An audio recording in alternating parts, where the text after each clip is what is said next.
आदाब, मैं हूं काजी इरफान। आज 15 दिसंबर 2024 है। आप देख रहे हैं मिडिल ईस्ट का स्पेशल बुलेटिन। सबसे पहले नजर डालते हैं हेडलाइंस पर। इजराइल ने फिर की गाजा में बमबारी हमले में कम से कम 22 लोगों के शहीद होने की खबर। फिलिस्तीनी तिब्बी माहिरीन के हवाले से खबर। इजरायली सेना ने दमिश्क के पास सैन्य ठिकानों पर की बमबारी। दमिश्क में ग्रामीण इलाकों में फौजी कैंपों को बनाया निशाना।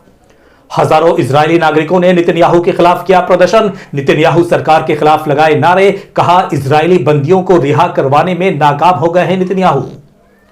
गाजा में इजरायली हवाई हमले में एक और पत्रकार की हुई मौत। गाजा में मृतक पत्रकारों की संख्या हुई 1951।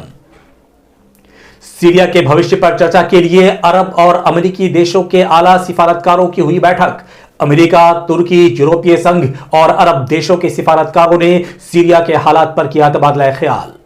इजराइल के पूर्व अटॉर्नी ने वायुसेना के जवानों से नेतन्याहू के खिलाफ खड़े होने का किया आह्वान। कहा, नेतन्याहू के खिलाफ पर्याप्त सबूत, फिर भी नहीं हुई गिरफ्तारी।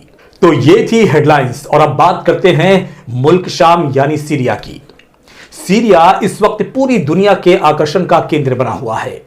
सीरिया में बशर अल असद की सरकार जाने के बाद वहां हालात को सामान्य बनाने के लिए दुनिया के कई अहम और ताकतवर देश अपनी अपनी कोशिशों में लगे हुए हैं। सीरिया के सबसे प्रमुख गुट एचटीएस ने मोहम्मद अल बशीर को देश का अंतरिम प्रधानमंत्री यानी उबूरी वजीर आजम मुकर्रर किया है। अब दुनिया की नजर इस बात पर टिकी हुई है कि सीरिया की राजनीतिक तस्वीर क्या आकार लेती है। सीरिया को लेकर दुनिया की बड़ी ताकतों ने जॉर्डन में एक मीटिंग की है। इस मीटिंग में तुर्की, अमेरिका, यूरोपीय संघ और अरब देशों सहित प्रमुख क्षेत्रीय और अन्य देशों के 13 नुमाइंदे एक मंच पर बैठे और जमा हुए। इस वक्त सीरिया में एचटीएस यानी हयात तहरीक अल शाम काबिज हैं और अमेरिका ने पुष्टि की है कि वो सीरिया के विद्रोही गुटों के साथ सीधे संपर्क में है और खास तौर से एचटीएस के साथ। अमेरिका ने पहली बार हयात तहरीर अल शाम के साथ सीधे संपर्क में होने की बात स्वीकार की है, जिसे अमेरिका अभी भी एक चरमपंथी संगठन मानता है।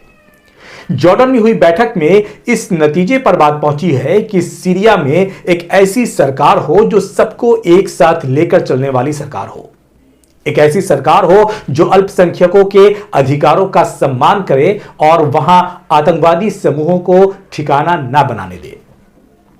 सीरिया में सबसे शक्तिशाली विद्रोही गुट एचटीएस ने संकेत दिया है कि वो सीरिया में एक समावेशी सरकार चाहता है, लेकिन कई देशों को इस पर संदेह है। जॉर्डन में हुई बैठक में ईरान और रूस मौजूद नहीं थे, क्योंकि ये देश बशर अल असद की हिमायत करते थे, जिन्होंने बशर अल असद को वित्तीय सहायता भी दी थी और इसी की वजह से बशर अल असद इतने लंबे समय तक सत्ता में बने रहे।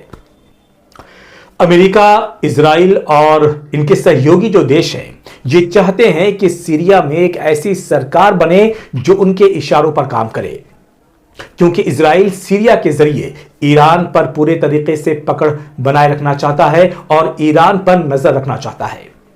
कोशिश चौतरफा हो रही है। अब देखना यह है कि सीरिया की स्थायी सरकार किस रूप में तश्कील पाती है। तो इस खबर पर नजर बनी रहेगी और आगे भी आपको इसकी अपडेट देते रहेंगे। फिलहाल के लिए आदाब।